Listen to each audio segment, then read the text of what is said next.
All right, what's going on, folks? This particular video, we're doing another review of a Steam Deck review. I know this is not everyone's cup of tea, but the core reason I'm doing these is like my Linux videos.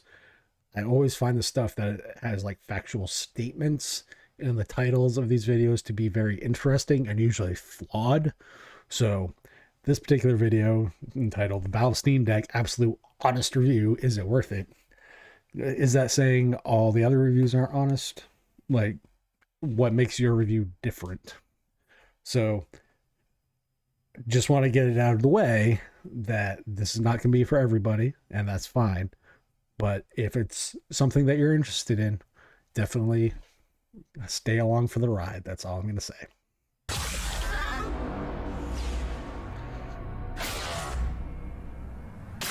Hey there gamers, welcome back to the channel once again. I am very excited today because I was finally able to get my hands on, and now I'm going to review the Valve Steam Deck. And I am really excited to talk about all the positives and a couple very minor negatives with the Steam Deck. Now, I bought this thing about a week ago and I've been playing with it for the past 7 days, and I didn't want to rush out and give you my initial thoughts right away. I wanted to be able to become accustomed to the hardware, to learn the ins and outs. I just didn't want to play with it for a day and then rush to do a video and go, hey guys, you gotta. I really wanted to have time to just mess around with this system, and I really wanted to become accustomed to the hardware of the Steam Deck. Now, I have always been a fan of the Nintendo Switch. For the longest time, the Nintendo Switch was my default gaming console. Yes, I have a PlayStation 5, I have an Xbox Series X, I have a really good PC, gaming PC.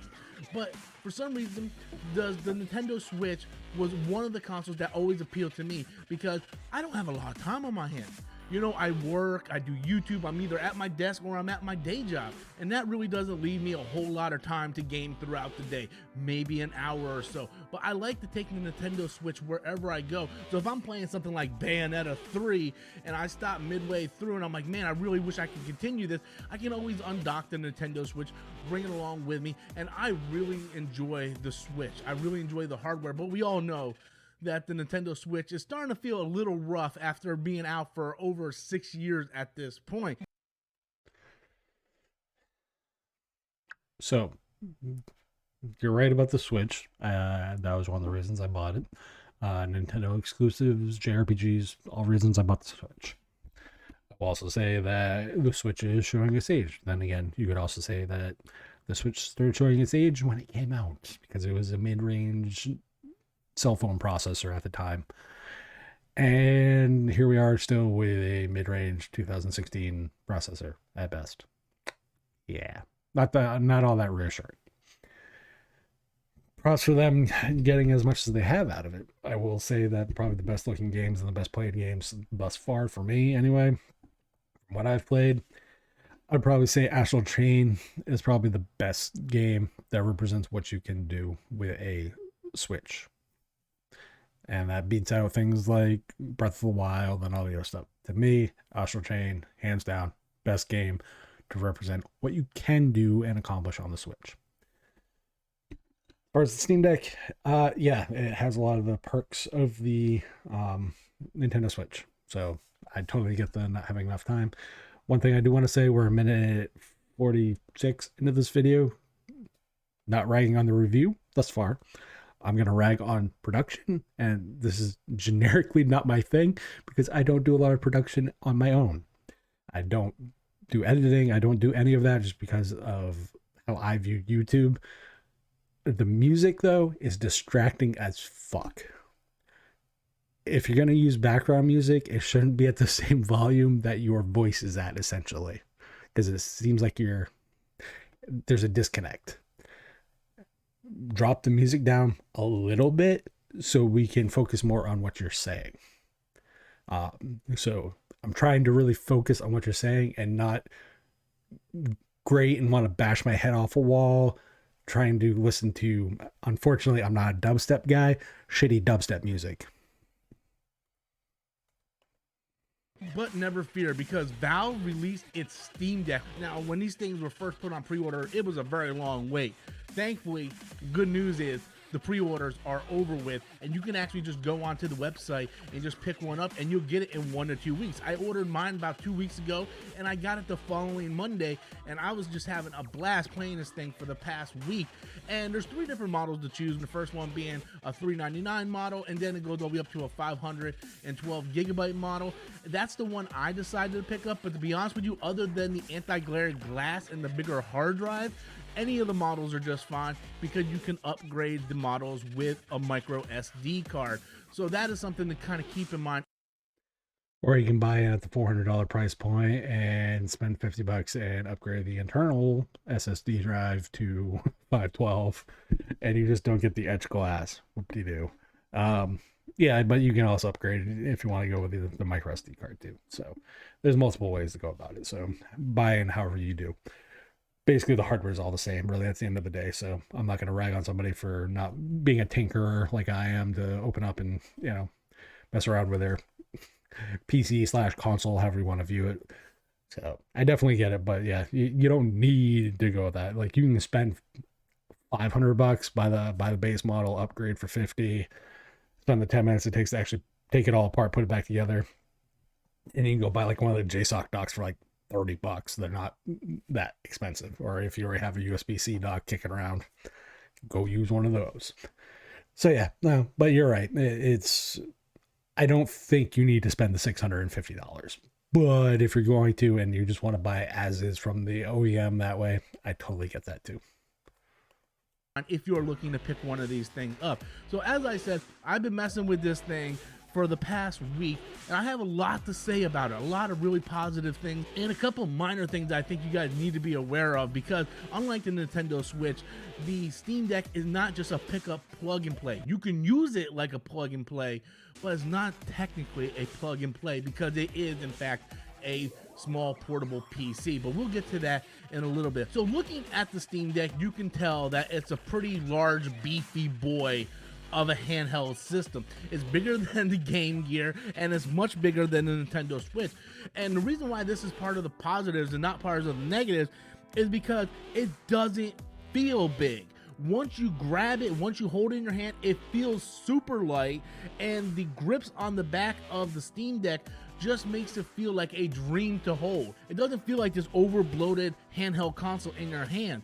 Yes, when you compare it to other stuff, it is a bigger machine, but like I said, this is essentially a gaming PC in a handheld form. It's very, very lightweight. You wouldn't believe how lightweight it actually is, and the thing that they put all that technology within the Steam Deck is actually incredible when you look at the actual size of the Steam Deck, and I just think it's the most comfortable handheld system I have ever seen, especially when you look at something like the Nintendo Switch and you need a satisfied grip in order to make it more playable, make it more comfortable.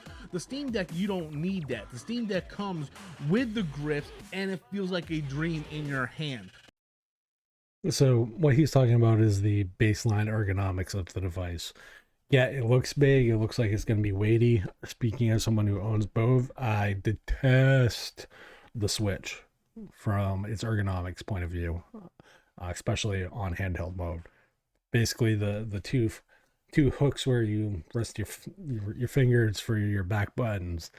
That's the only like tactile feedback. That's it, and it's a horrible experience. At least with the Steam Deck, the grips that are around it and the way it's designed, it gives you something to actually hold on to on the device itself, as opposed to having a flat back like you would on a cell phone, or like he pointed out, the fact that you need things like the split pad or something similar in order to actually not have a shitty controller when you're doing a portable mode on on the console. That says a lot about the design ergonomics of the default Switch. So, yeah, but the ergonomics, ergonomics, a lot of people think, oh, is it comfortable in the hand? It's not just about comfort.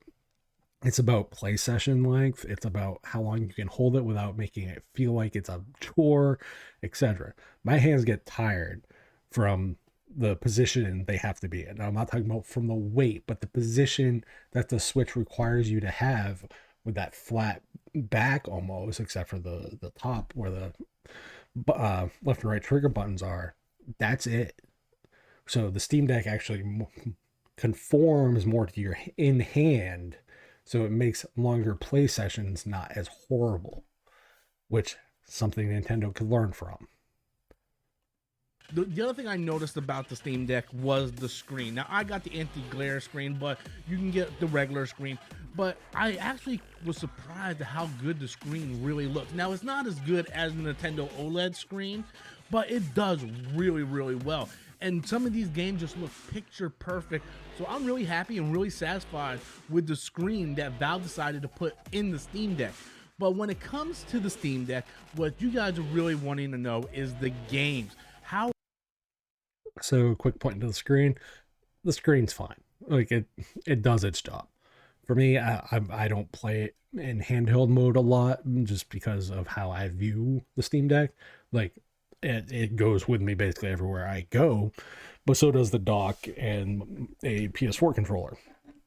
It just happens to be a whole lot more convenient if I can't use one or the other, that like the controller or the dock, that I can just pull out the console and keep on playing. I've just always been more of a big TV fan than anything else. So that's just more of a personal preference. But the screen's fine. It's it's a 1280 by 800 IPS panel. If this was 2011 when like the first few Android tablets and stuff were coming out, and like, oh, 1280 by 800 IPS, oh my god, like you would hear raves about all the viewing angles are great and all that stuff, and the colors are good, and you don't hear any of that. But now all we hear about is, oh, we want OLED, which idiots. The stuff would drive up cost, and Valve had already commented, specifically Gabe Newell, I commented that the low price point of entry hurt. And if you have a company like Valve and an owner saying that the price point hurts, and when they make billions of dollars from gamers, that says something, because you don't hear that from a Google or a Twitter, or Twitter, or a Facebook, etc., unless you're Mark Zuckerberg admitting $15,000 or $15 billion got lost on metaverse. Great investment there, Mark. It really boils down to cost to use ratio, and OLED, while blacks look nice and dark and all the other stuff, they do have troubles with certain things like grays and all the other kind of stuff, because it's just the way the technology works. But you do what you do. Everyone's got a preference. I think it's fine. It's not the most fantastical thing ever. It's fine. It's just kind of meh to me. how are the games? Well, the best thing is, if you are a PC gamer, you probably already have a huge Steam library. And that's what I like about the Steam Deck, is the amount of thousands upon thousands of games that are currently in your Steam library that you can just download and play right away. Sometimes there's some hiccups and it says it's not compatible, but most of the time, even the games that aren't compatible are 100% compatible. Steam has thousands of games at your disposal, and a lot of them are really dirt cheap. I've managed to get Resident Evil 3 Remake and Jedi Fallen Order for under $10, which is insane. Both of them are completely playable within the Steam Deck, and if I get tired and don't want to play it in handheld form. So one thing I do want to mention, though, that I do appreciate that he has done, is when he does these and he's like, this is in dock mode. I do appreciate those type of videos portions that show beyond just the gameplay, like they actually show gameplay of a game on the handheld on a bigger full screen, not just me staring at a screen like I would be if I was trying to use a Vita or a PSP and just point a camera at it to get that feedback. Like, I think that this is better in the production end, so I will give him props there. That's always one of my complaints, where I see some of these reviews and it's literally just somebody who couldn't quantum TV with his review, where he literally just pointed his cell phone at it, or camera in general, at the Steam Deck screen of him playing games or using the UI, dog, you can't afford a $30 dock though. Like, and you want to talk about people being poor and all, they have nothing to say. Shut the fuck up. At least this guy is doing it right. And he's got what, a 1/70th of the, he's got like 1/70th of the subscriber count you do. So props to this guy for doing it right, at least. So thus far, good on him. Then I can either go to my computer, play with the top-notch resolutions and graphics, or I can dock my Steam Deck and play it on a TV. The amount of ways you can use the Steam Deck is just mind-blowing. And not only that, when we're talking about games, Steam always has games on sale. Every time you go on there, you will always find something on sale. I recently just bought Battlefront 2 for $5.99 yesterday, and I've been having a blast playing that game on the Steam Deck. Not only that, if you want to be a little more adventurous, you can even install Xbox Game Pass and play all the Xbox Game Pass games like Halo Infinite, but you would be surprised at how well it actually plays. Being able to play Halo Infinite on a handheld, that is something I never thought would have been possible. And speaking of the dock, I did. So you can play the Master Chief Collection too, just saying. You can, as far as Infinite, I don't know. I own it on Xbox, and I generically just don't care for Halo, generically speaking. But then again, I bought Infinite I bought the Master Chief Collection, I think, for $5. So, or $10. It might have been 10.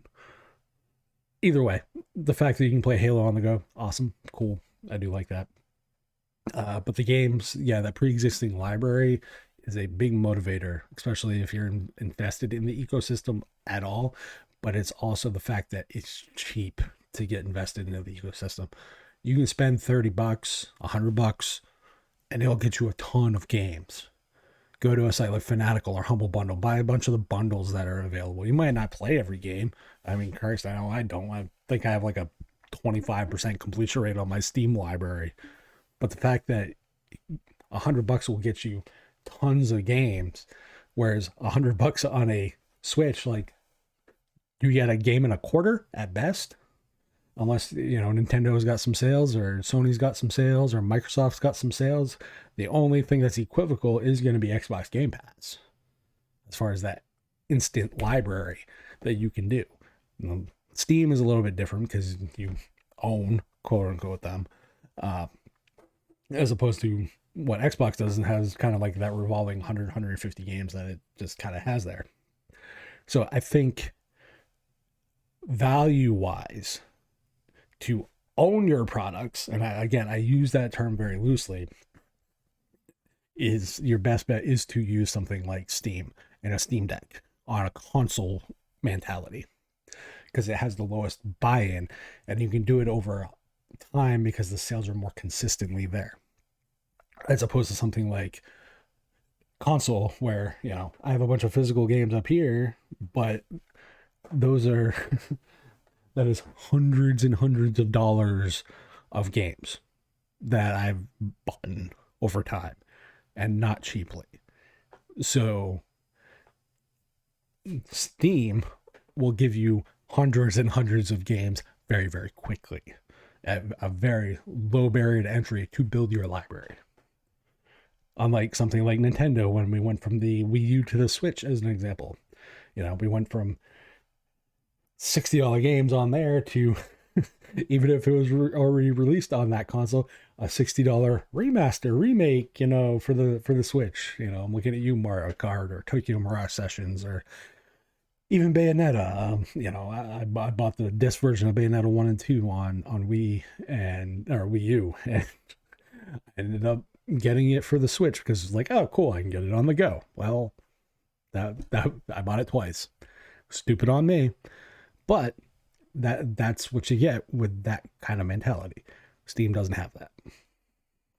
Did pick up the official Valve Steam Deck dock, and I really enjoy playing. You're not going to get the graphics of a PS5 or an Xbox Series X or even your PC on the dock, but what it does do, it gives you a place to charge your Steam Deck, and it allows you to play games on the TV that you probably wouldn't play elsewhere. If you want to play games at the highest level of graphics and resolution and frame rate, you're probably going to play it on your PC or on a home console. But if you're playing at your desk and you want to go into the bedroom and you're playing on your Steam Deck, and then you're like, you know what, I'm going to hook this up to the TV and just play a little bit before I go to bed, you can do that, and you get a great 1080p resolution with anywhere between 30 and 60 frames per second, and I think it works very well. You are correct. You get a ranging frame rate of at 1080 or even 800p or 720p or whatever, from that 30 fps to the 1080 60 fps, and that limiter is more involved with the actual hardware of the Steam Deck more than anything else. But I definitely do agree that it is nice being able to do that. And you do mention that frame rate, you can kind of determine by how you want the graphic settings and all that stuff. So you can up that frame rate, down that frame rate, you can tank that frame rate if you really want. It's really all up to you. I think it works very well for what it is. It's no different than if you're playing on the Nintendo Switch. The only difference is you get to make up the compromise of what you want to do. Are you looking for the graphics? Are you looking for the frame rate? You get to decide how you're going to play the game. And that is something that surprised me, and I really, really appreciated later on. Is not only playing the game on a TV the purpose of the dock, but another purpose of the dock is to use the Steam Deck as an all-out PC, because you can hook a keyboard and mouse. So I've been constantly saying that I view the Steam Deck, specifically the Steam Deck when it's docked, as a console that can do some PC type shit.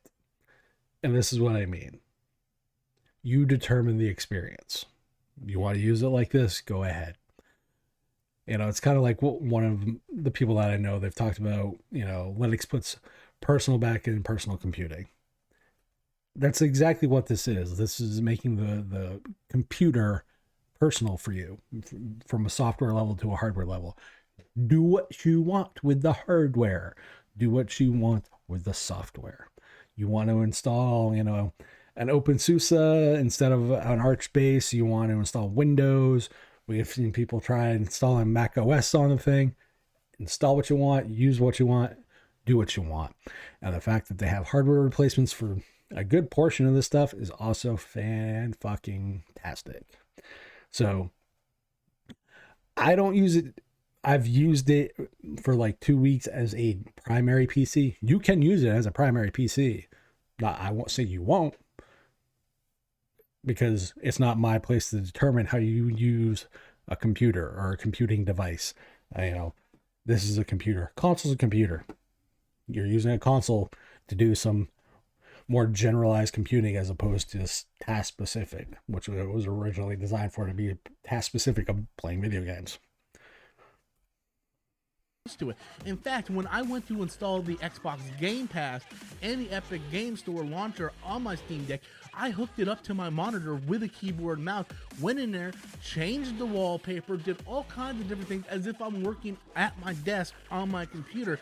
And I was actually surprised that, yeah, this thing is actually a computer, and it just blows my mind, the fact that I can use this thing as a computer, as a gaming device. The amount of things that you can do with the Steam Deck is something that you don't see anywhere else on the market. And I keep bringing up the word shock and happy, and I keep bringing up all these different ways to describe how I felt playing the Valve Steam Deck. And slowly over this past week, I neglected every other console that I had. The Switch, I haven't even touched Bayonetta 3 since my Steam Deck came in the mail. I only had 4 chapters left of the game, and I completely just abandoned it to play my Steam Deck at all times. My PlayStation 5, my Xbox Series X hasn't been touched because everything I want to play is on my Steam Deck. The idea of not being stuck in front of a desk or a couch to play the games that I enjoy really opens up the possibilities of the way I can play games and the more games I can play. Games like Jedi Fallen Order, that I mentioned a lot within this review, is a game that I have not touched since the initial release. But it was a game that I always wanted to go back to. Now, with it being in a portable form, I can play this game wherever The Steam Deck has slowly become my default console, so much so that future games like Final Fantasy VII Crisis Core Reunion, which I was going to get on the PS5 or Xbox Series X, I'm really debating on why not just get it on Steam. I can play it in this 4K, 60 frames per second, all its glory on my PC, or I can just install it on my Steam Deck, and if I want to level grind, I can just go in the other room, relax, and level grind. Like, it really changed the way I play games. And to be honest with you, I haven't been this excited to play a video game console in years, in decades, in fact. Like, I find myself waking up early in the morning just so I can grab my Steam Deck and learn something new with it. Whether it's to put Game Pass on there, or the Epic Game Launcher, or to see some of these little indie games that I want to test out. Like, I haven't been that excited since I was a kid. So instead of jumping through who, I'm assuming, I hope, I'm praying that you didn't actually go the Lutris route and install the EGS that way and you're using Heroic.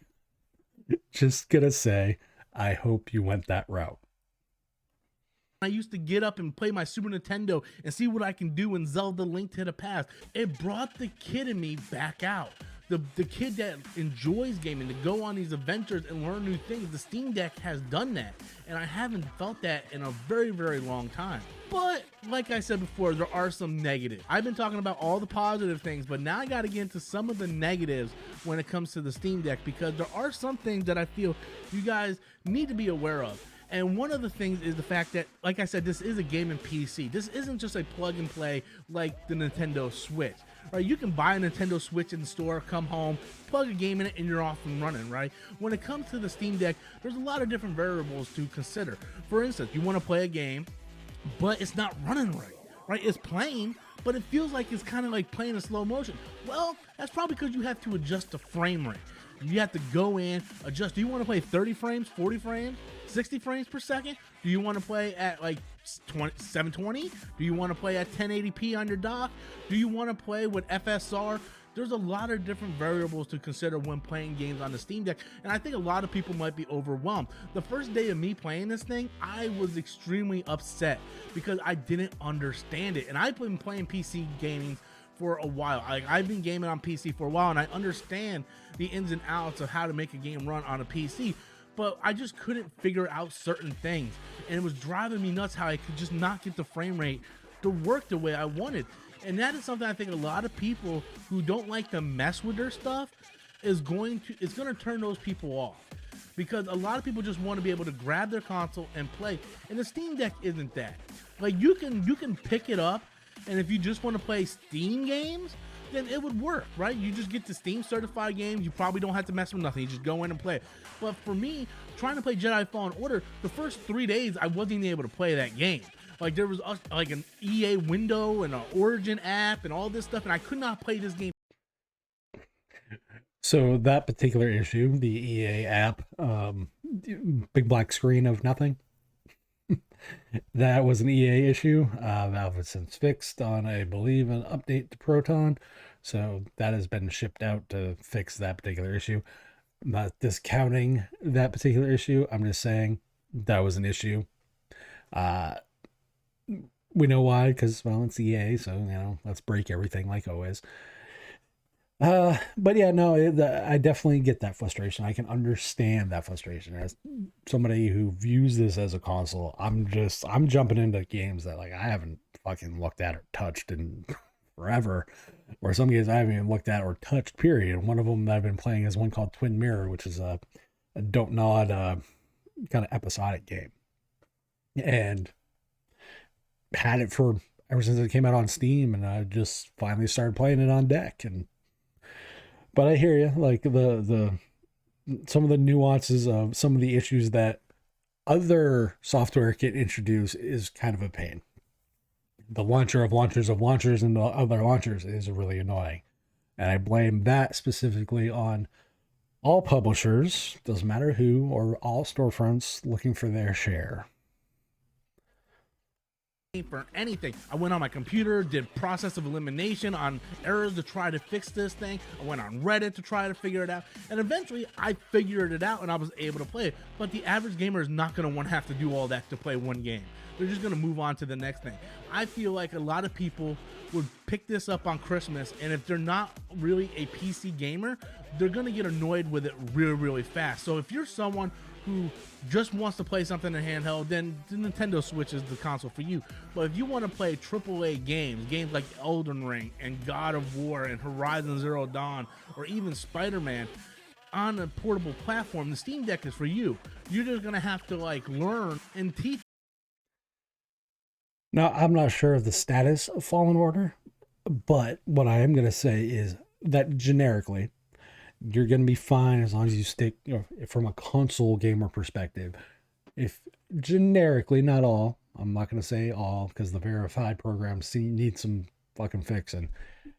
If you stay within the verified programs of games, you'll be fine. Even the playable stuff, though that introduces some issues. So sticking with the deck verified stuff, you're going to have a lot more console-esque experience than you would on once you start trying to venture out of that ecosystem in that regards.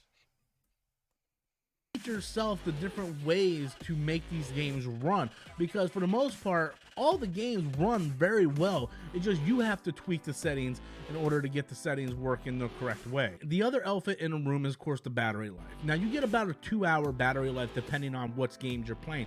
Much like the Nintendo Switch when it first came out, there was a lot of battery life problems. Now me personally, I don't consider the Steam Deck a full-on portable console where I can just take it wherever I'm traveling, unless of course I have a battery bank or a extremely well put charger to bring it with me, because you need to have a good charge in order to keep this thing charged at all time. To me, I just use it as a separate console if I just want to relax a little bit so I don't have to be sitting up.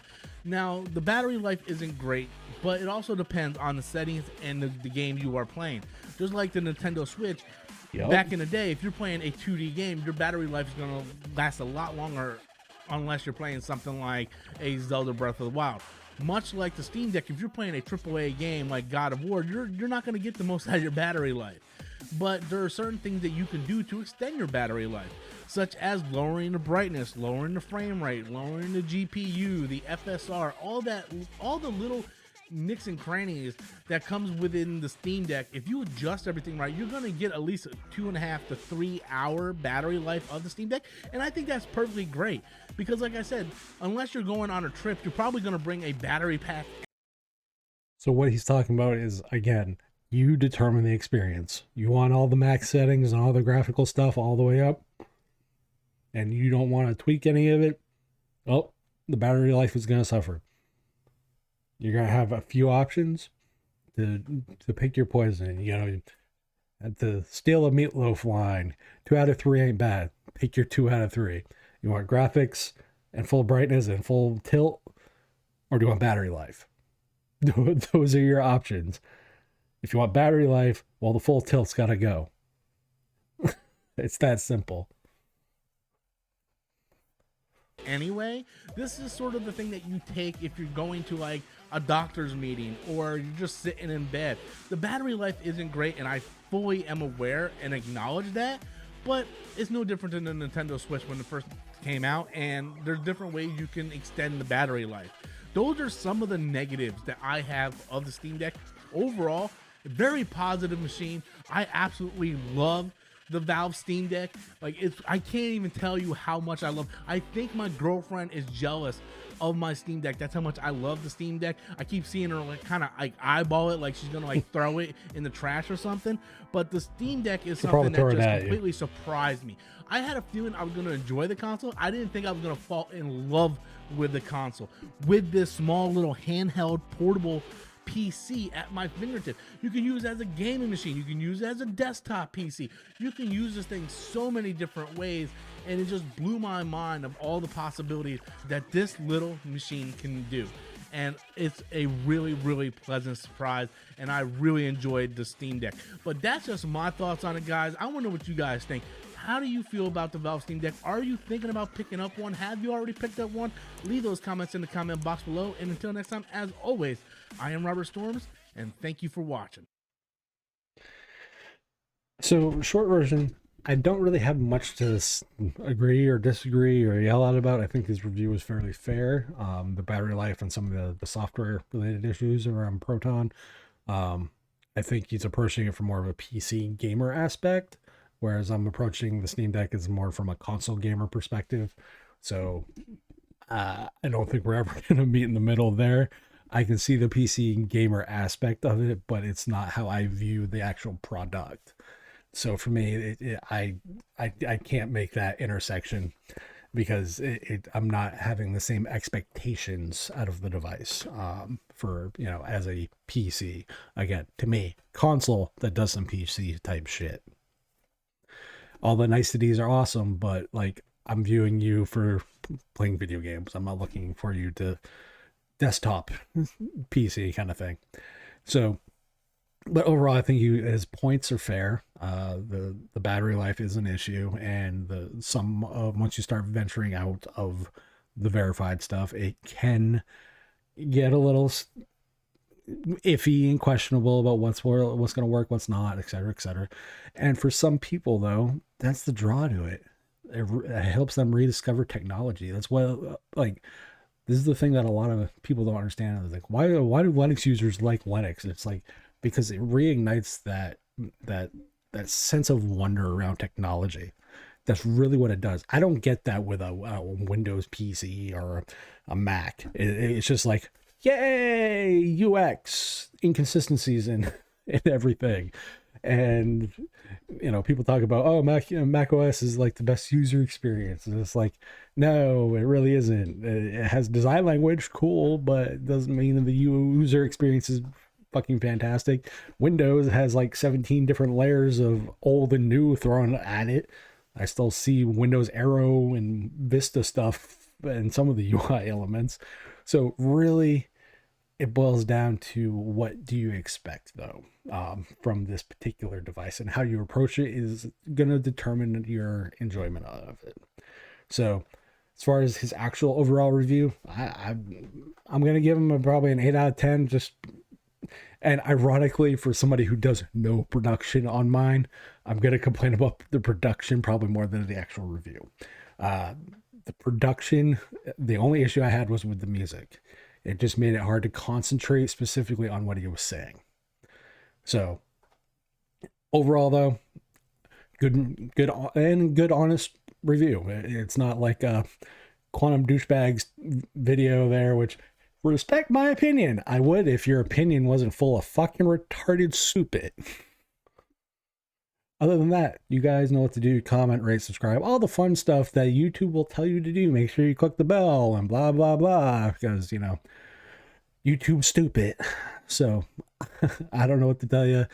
Hopefully this goes out to you guys. I will catch you on the next one. Peace.